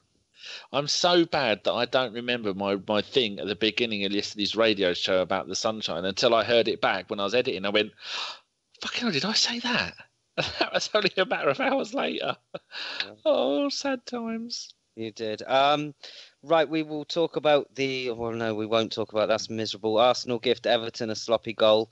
Let's try to be positive. It was shit. We expect better. We shouldn't have switched off. Whose fault was that?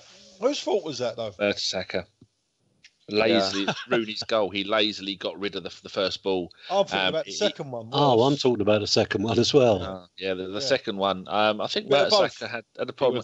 I've thought a few times this season, do we really have to let Mertesacker retire because he's? No, it wasn't. It was Monreal was at fault for the second one. It was a poor back pass. Yeah, well, they both. I mean, they were both involved. In it. Ready as well. The best description I saw of it was that someone wondered whether Czech was on Quaaludes. He was that slow to come for the back pass. I fancy he bottled it as well, because he could have put his foot through it. But You're absolutely right, Geoff. He thought, as normal, a centre forward would stick their leg up and just try and do something, and he didn't want to go through him and maybe worry about breaking his leg or whatever. I fancy he bottled it a little bit. By that point, though, I mean the game's already done. They ain't scoring 3, so it's all good. Are you going to be sad that if Pear retires at the end of this season? I'd like to see him have 200 games. I'd like to see him stay. I'd like to see him have a coaching role within the club. Definitely. I think he's going to do the academy. I think. Yeah, I really do hope. Be the academy director next season. Let me just cut in again. I beg your pardon. Just talking about that coaching role, you see a stat that the friend of the podcast and genius Andy Kelly, the Arsenal historian, he put a stat out about other clubs. Arsenal, Man City, Chelsea, Man United, blah blah blah. How many ex-players they have on the coaching staff and around the stadium? That.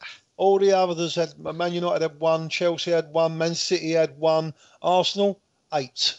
So all those people that have moaned and moaned and moaned, well, we should get this one on the firm. We never give these other boys a chance. We should have these back in. Well, they're there. And if Man City stole Arteta offers. Yep.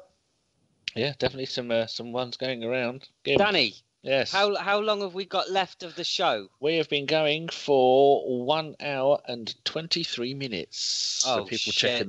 checking their phones now. Not many listener questions. I reckon it should be listener questions, but to one person, quick answer, move on. We'll do quick fire listener questions this week because David is very tired. Plus, Davis and Chris aren't here to give 5-hour explanations. Because if we go past an hour and 40 minutes, then I'm sorry to break the illusion that David is a really nice guy, but he does start to charge. He does. And he charges us in rare and hard to find bitters. I may discharge.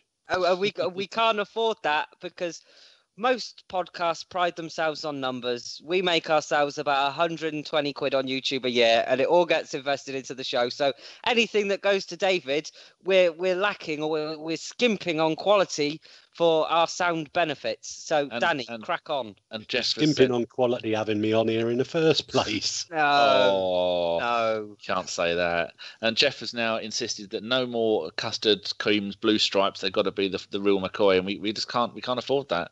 No, I've not eaten for a week trying to save up for this. If people want to give us any money, feel free. And I'm actually the 3 people who won the books.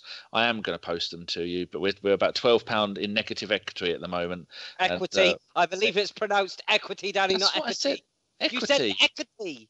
I've got a bloody tooth missing, you racist tooth person. So, kiss my teeth. Shut your face. So I am going to sort the books out and post them.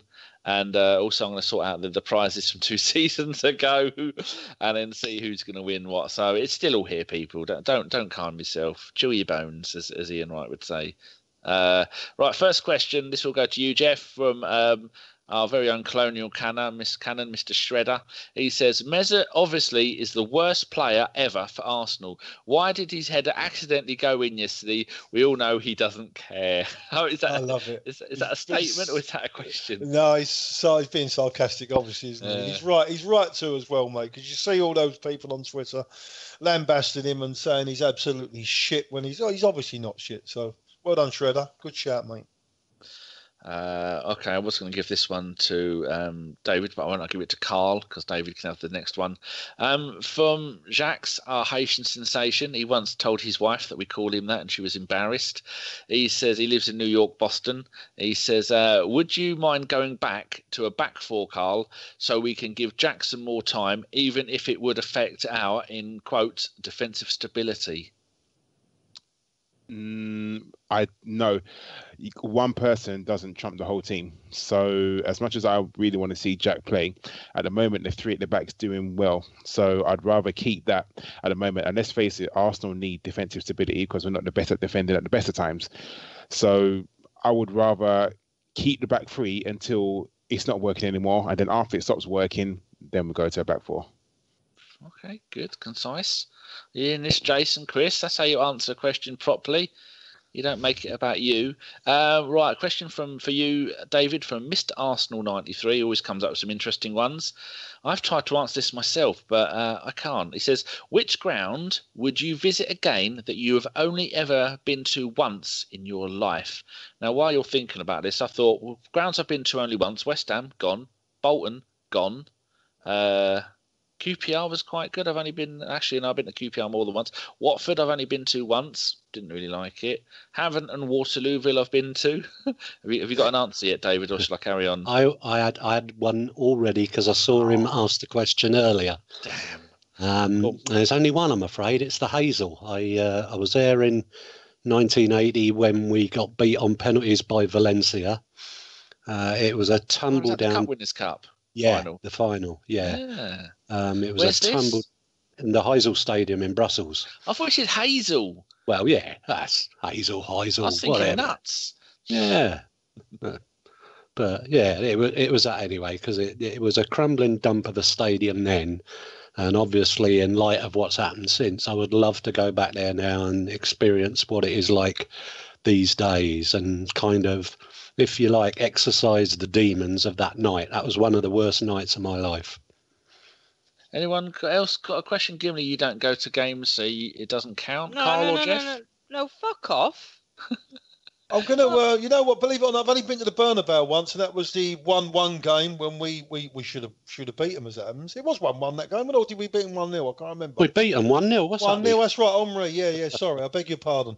And I haven't been back there since. Did you have that night? I don't drink, you know that, David. But I was high on euphoria, mate. I think they call it. High on Arsenal. Yeah, but that's when we had a proper team as well. But yeah, I want to go back there because I remember they had heaters in the stadium on the top of you. Brilliant.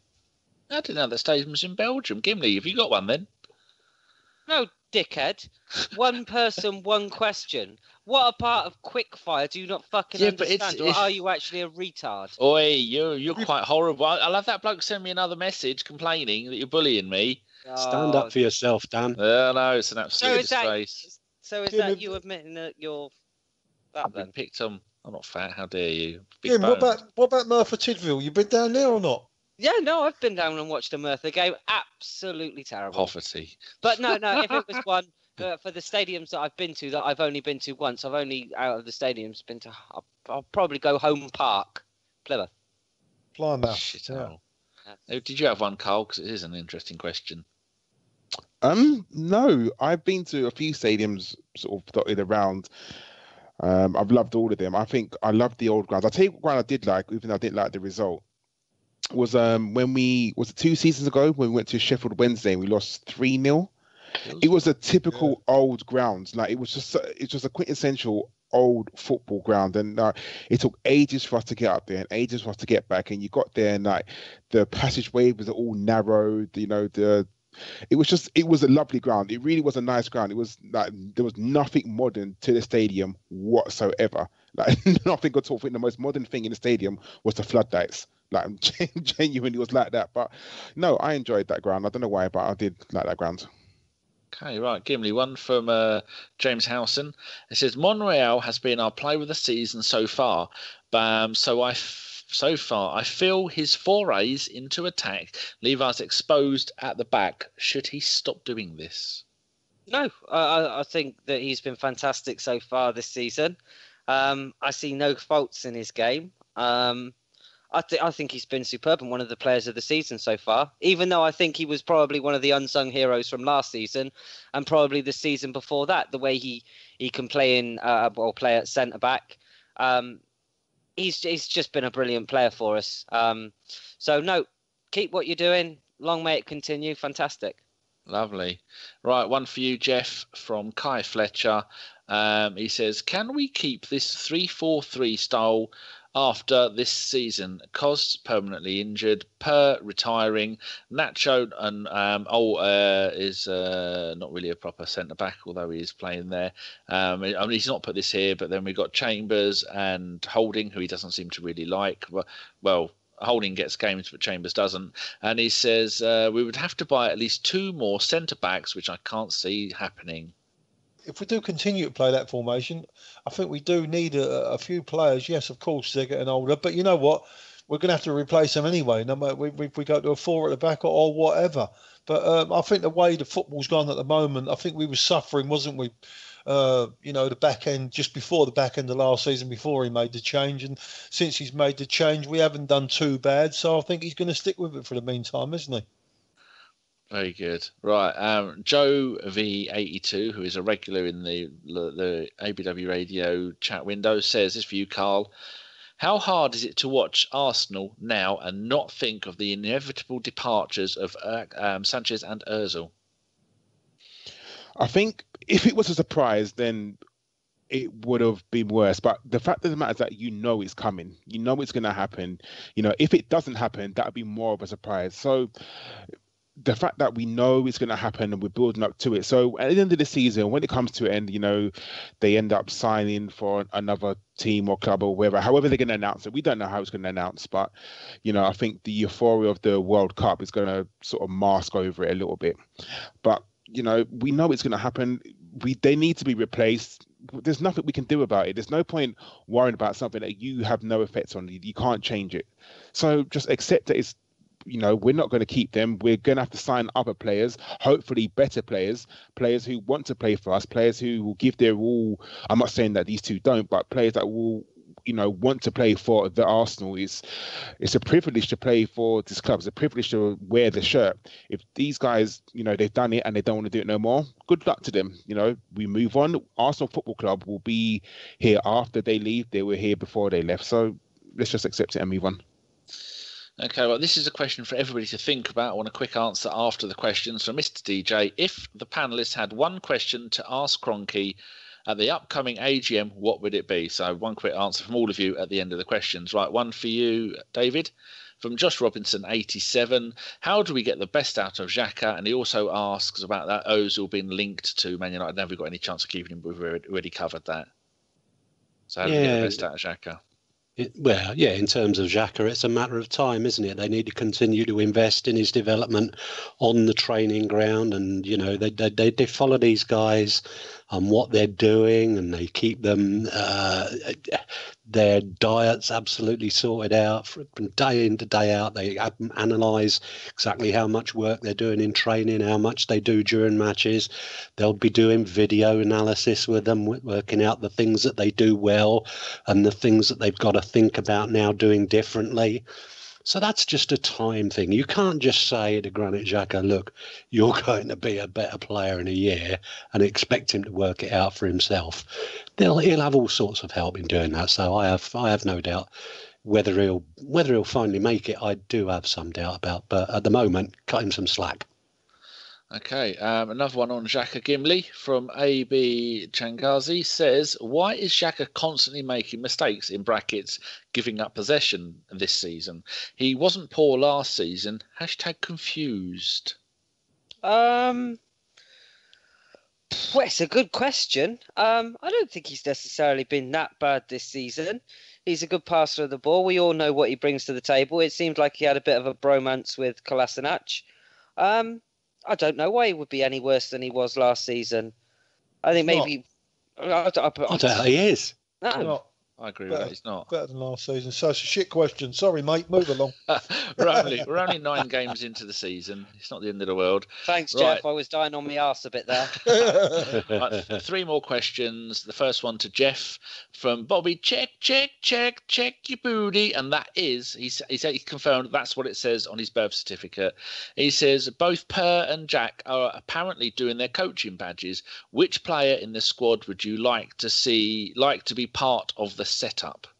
I think Per would be good. I think he's got the right mentality. You can see in his interviews that he comes across very well, very level-headed, and he's a fantastic professional. So why not? He's a German. Righto.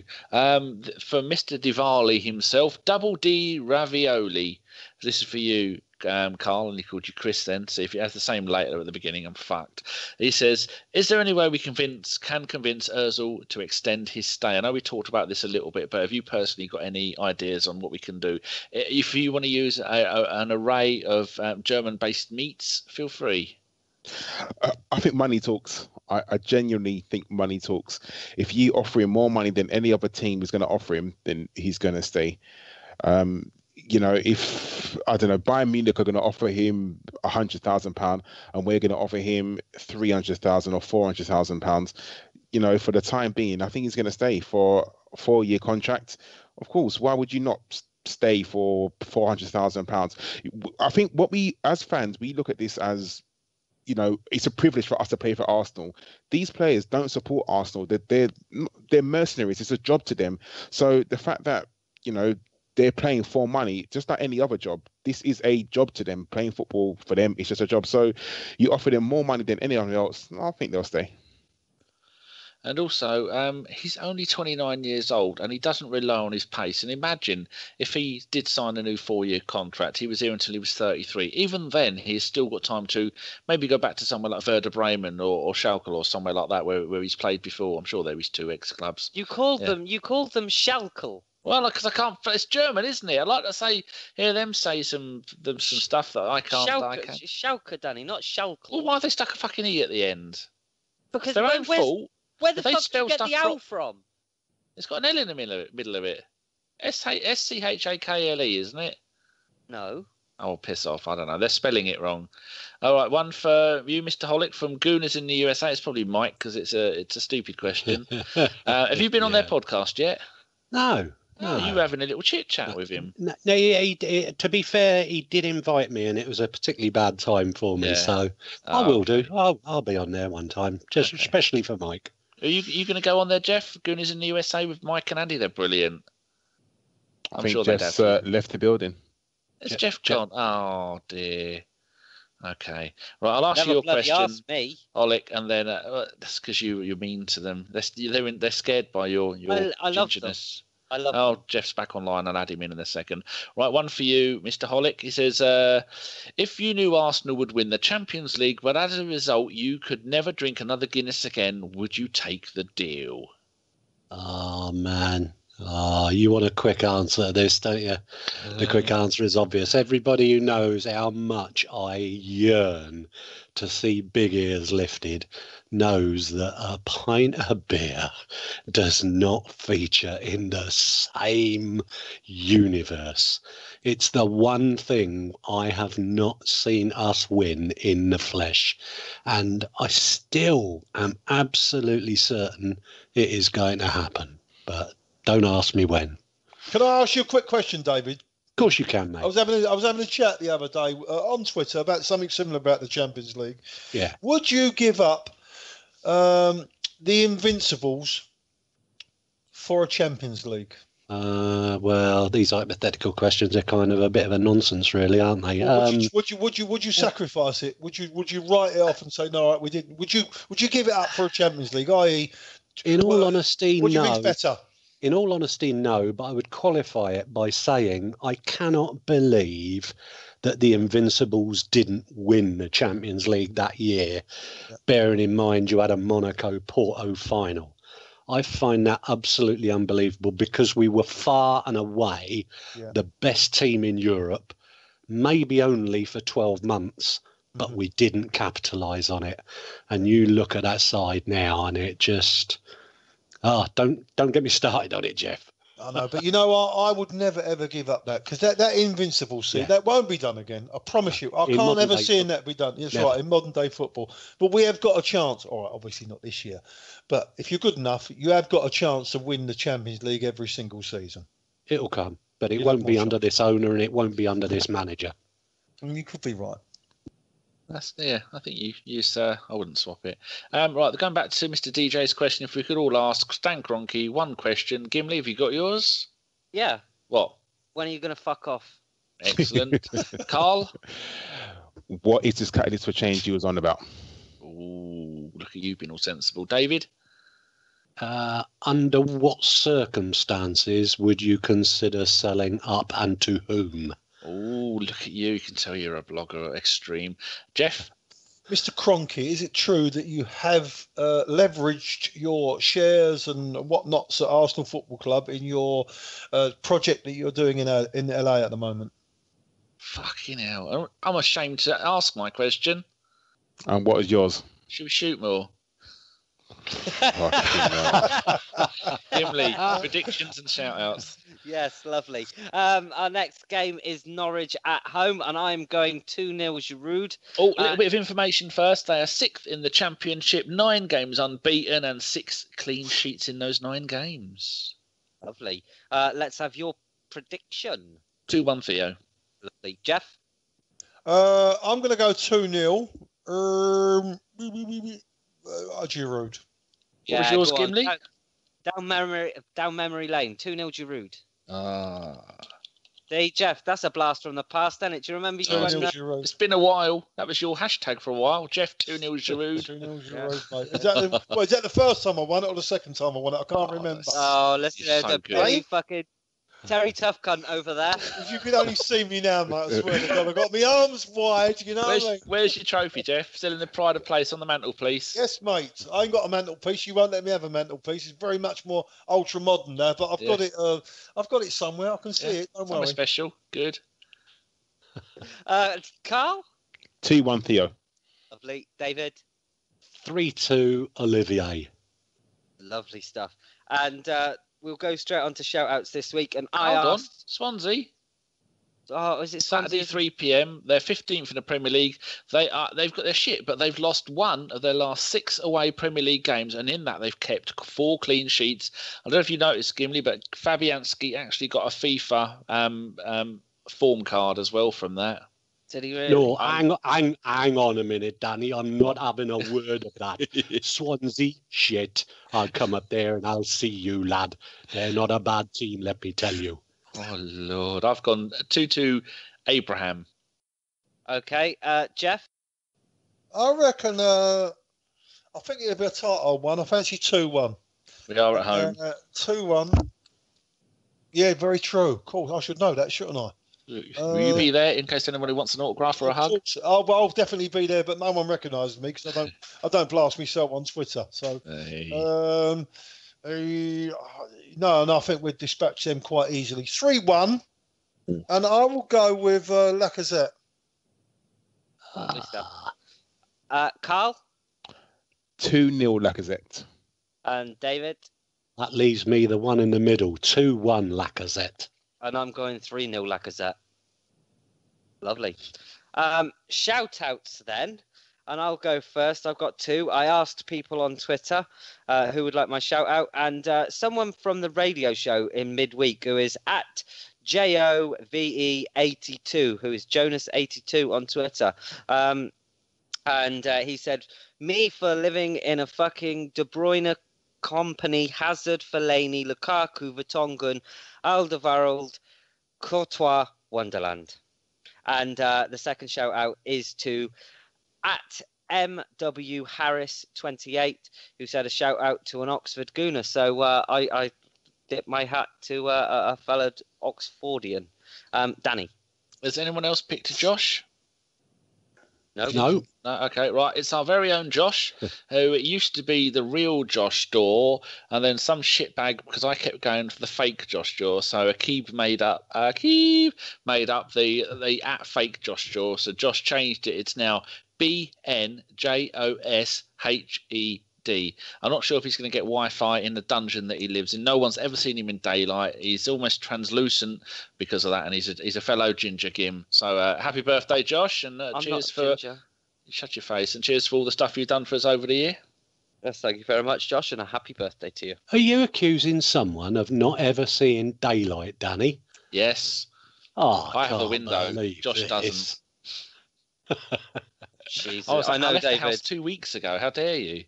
Been abandoned by the child. That's the thing, right? People will sit there, laugh at this, but he's not lying. Oh, I don't want to go out. It's cold out there. People are driving to Peterborough as I speak with wooden stakes in the back of their car. Well, that's okay, because I live halfway between Peterborough and Cambridge. So do you know what I'd do if I was you, Danny? They're going to ask for directions. No. I know you're a misanthrope and all that, but so I'm not phallus. But I saw someone in Brighton who said that she was old and she wanted to get out for someone.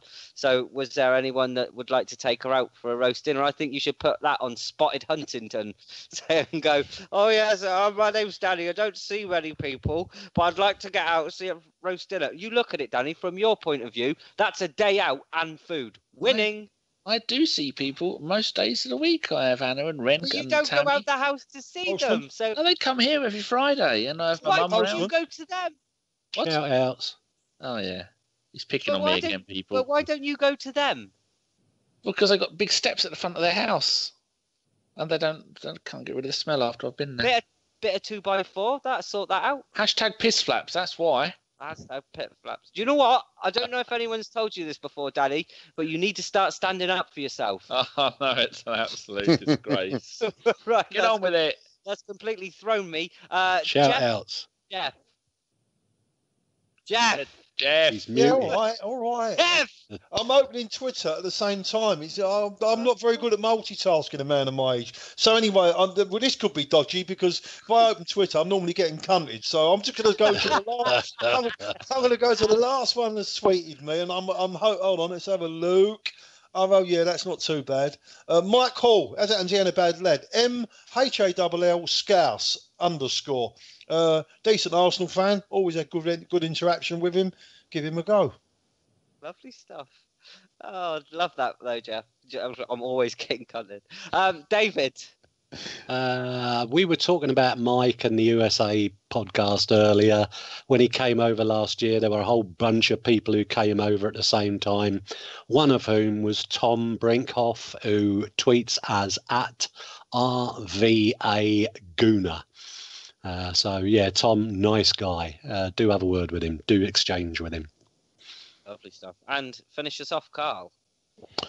As always, I'm going to shout out Chennai Guna. I asked the question, who wants to shout out? He replied. So, Chennai Guna, everyone follow him. Beautiful stuff. And I can confirm, Karl, now you have replaced FK as Mr. Chocolate Voice. Unfortunately, FK took a substitution to a rival podcast and so no longer can be with us. But have you seen the stuff that he's tweeted this week? Sheer lunacy. Anybody else see that? Yes. He has lost the plot a little bit because apparently Wenger is the Messiah. But going back to what David was saying about Tom Brinkhoff, just looking at him on Twitter, not only is he an Arsenal fan, he's a German-born American. He's a DC United fan. I think they finished bottom of the MLS. Meanwhile, the Portland Timbers won their conference. Hello, people. Glory days are back again. I don't get how it works. Shut your face. Come on, the Timbers. And LA Galaxy with Ashley Cole finished bottom of theirs. Fuck you. Lovely. So all that's left then is to thank my wonderful guests tonight. Karl, David and Geoff. Danny, you had to be here. Stand up for yourself. Well, thank you very much for being here, you little horrible ginger goblin. I take it you're busy all next week with it being Halloween? Yes, that's for me now. That's podcast, radio and podcast. So We'll see you in a couple of months. You need to lie down in a darkened room with a UV drip, IV drip. Have a UV one, glow in the dark. What about me then? I'll be round Merthyr in the morning, boy, or you're going to get it, I tell ya. Well, look up the door as if Chaser's around. Get down, dog. Right. Who does that, by the way? That's in the wrong place. I have no idea. I have no idea who does that. So that was a Bergkamp Wonderland podcast. Thank you so much for listening, and keep it Arsenal. Good night. Adios. Bye-bye. Go on, Geoff, say it. Go bollocks. Oh, hoi, hoi, cheeky monkeys, and here's a little bit of shenanigans from before the podcast started. His morning, Dave, I swear to God. Hold on. All right, I'm back. Something funny happened there. What happened? What's he broke? You break down, Dave? You have a seizure? No, it was you coming in. I got a second call all of a sudden. I was on. Oh yeah, true. Yeah. I don't even know what account I'm on, Dave. To be honest with you, don't know what? Weekly, I fuck up my passwords for all this Outlook and all that. Honestly, I think it's my age, mate. But it could well be. You're younger than me. I know. Yeah, you're brighter than me, though, mate. Honestly, it's all right. My East End comprehensive wasn't very good, mate. I promise you. Karl, how you doing? How you doing, Geoff? You all right? Yeah, man. I'm not too bad. Not too bad. Better after yesterday, anyway. That's for sure. Indeed. People are making out it's like the end of the world. In the last 10 games, we've won 8, drawn 1, and lost 1. Yeah. Bad, is it? I was sort of saying yesterday. Fucking. Man United and Chelsea are falling apart. Everton are laughing stock. Yeah, Koeman, another one. They all flattered. Says, "Oh, you get him in, Koeman. He's this, he's that. Blah blah blah." No doubt we'll talk about that. Bear with me 1 second. Let me just get something. One memento. Where the fuck's that? Is there any football on tonight? No, because they leak up tomorrow, innit, I think. Oh, yeah. Put the telly on now. Did you hear him? Get down, dog. Get down, dog. Oh, dear. Good boy. They've got 10. Oh, Linfield v Crusaders. At least it's football. I might have that on. Oh, I'm going to burp. Oh, Sandhurst versus Pauli. Who? Bundesliga 2 clash. 2nd division. Oh, God, if only John or Chris was here, they'd know that. Oh, Chris would know, innit? Chris would know their centre forward Geoff. I'm back. You hear me? Yes. You remember Stefan Malz? Or Malz, M-A-L-Z. M-A-L-Z. Maltz. Yeah. Maltz, Stefan, yes, right. Yeah. He's now manager of a 7th division German team. I've never been so proud. There you go. This is why we keep coming back. He played a Karl Cut or whatever they called it back in the day. He played a few games. I think he played about 6 or 7 because there was him and there was Alberto Mendes Rodriguez that we both bought on the cheap. He didn't look too bad, him, that Stefan Maltz or whatever his name is. Yeah. Is that the one that had really thick eyebrows? I don't know, can't remember. He was German. What he looked like. The Germans are known. Who was the kid that went to Fulham? Was that him? No, boy, wasn't it? That was the fullback. Fullback, right back. Yeah, he looked tiny as well. Stefan Volts. Murray. That's what I'm thinking. Moritz Volts, that's it. Morris, that's what I'm thinking. Oh, we should be a pub team. We'd come 3rd. And here's some more shenanigans after the podcast ended. Good night. Adios. Bye-bye. Go on, Geoff, say it. Go bollocks. Oh, go on. Give us a get down, dog. Get down. Are they actually getting down? No, I don't have them in with me this time of night, mate. No, fuck that. Chaos. Oh, have they had their cake yet, Geoff? I'm in an office. No, later on. Well, sometime I used to, but I don't know more. Too much egg. Really? Hmm. Oh, that's terrible. I struggle to concentrate as it is. Never mind about, when I've got dogs to worry about. Hey, Geoff, confirm or deny, right? I reckon that you are secretly one of the dads off of one of the people off of Towie. I know. You know what? I know several fathers of the people on Towie. Funny. Do you really? Yeah. Megan McKenna, one of my best pals. His name's David. Is he really? Yeah. There's a few. Jeff, be else? careful It's- what you say here. You'll end up in the extras, mate. No, that's all right. I don't mind, mate. No, they're all good lads. There's a few parents that are, what shall we say? Colourful characters. Very colourful characters, David. Thank you very much for getting Can me you- out of trouble there. Can you get Gimli on there as a little bit of rough? I don't think he's got to have a shave. Oh dear. Are we done? Are we done? fucking Can I what? go and get I myself a had never glass of grown a beard, Wilcarnis? Jeff. I can't You- imagine he hasn't washed that Gimli, you know. I swear to God, I can see him with a bubble hat on, right? Smoking skunk all day long. I haven't got dreads. Asking people for any spare change. Only because you can't grow. Yeah, asking people for spare change. That's got to be a job, isn't it? A beggar on the streets of Merthyr. Jesus. You'd make Have you got to go, David? Yeah, Okay. we are done, aren't we? Yeah, we're done. Oh, Yeah, it's done. It's been great to work with you again, boys. Yeah. Yeah, it's good Cheers, luck. David. Well, See you later, mate. Take care. Bye.